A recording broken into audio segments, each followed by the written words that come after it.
Hi, everyone.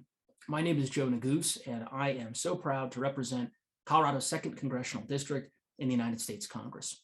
I'm delighted to be with you today and grateful to everyone at Commuting Solutions for welcoming me back for another year. But first, I want to start by offering my thoughts and my prayers to all of those in the Boulder community, Louisville, Superior, East Boulder County, our neighbors, our friends, our colleagues, the many families who have lost their homes and are experiencing a devastating loss in the wake of the Marshall Fire.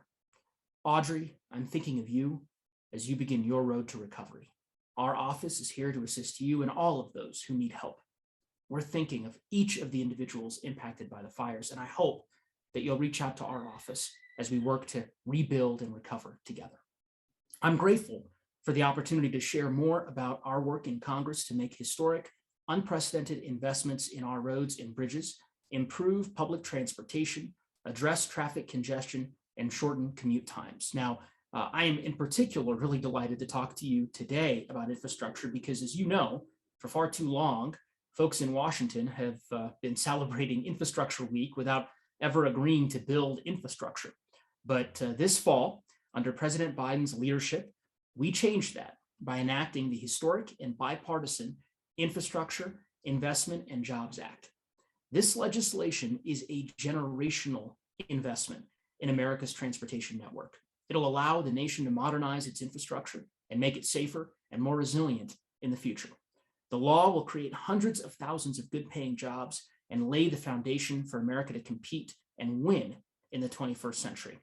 I was proud to play a leadership role in getting the bill across the finish line with Senator Hickenlooper and so many other of my colleagues. Because for decades, we've known that infrastructure in Colorado has suffered from a systematic lack of investment.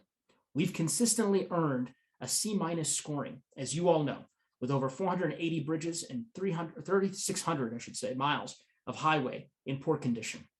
The costs of poor infrastructure conditions have been passed down to Coloradans who pay over $650 a year due to driving on crumbling roads and have seen increased commute times due to these conditions.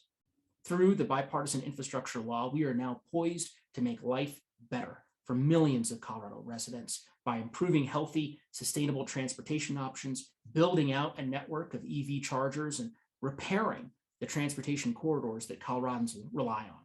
This is the single largest dedicated bridge investment since the construction of the interstate highway system itself. The bill is estimated to bring roughly $3.7 billion home to Colorado for highway repairs, as well as $225 million, again, for Colorado, for bridge replacements, and nearly $1 billion to improve public transportation. The legislation also includes the first ever Safe Streets and Roads for All program to support projects to reduce traffic fatalities, which claimed more than 20,000 lives in the first half of 2021. And it will do all of this while keeping the climate crisis and the future of our planet at the forefront. The bipartisan infrastructure law makes needed investments in wildfire prevention, including providing a pay raise for our federal wildland firefighters, which our office fought vociferously for. It'll ensure that our power grid is safe and resilient to climate-related weather events and prioritizes resiliency and sustainability as we work to build the infrastructure of the future. So I again want to thank each and every one of you for your continued focus and ultimately your advocacy around these issues that impact all Coloradans. Your focus and clarity of vision really has contributed to this historic deal. And I want to assure you that we are not stopping here either.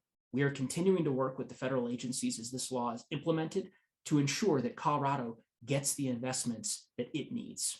We're also advancing other proposals in our office to provide commuter solutions. We recently introduced legislation to expand access to pedestrian and bicycle trails around local schools to keep our students safe, just by way of example. On all of this, I look forward to continuing to partner, to hear your ideas and your solutions, and above all else, to build brighter commuting for our communities. So thank you all so much. Please stay safe, stay healthy, and stay hopeful.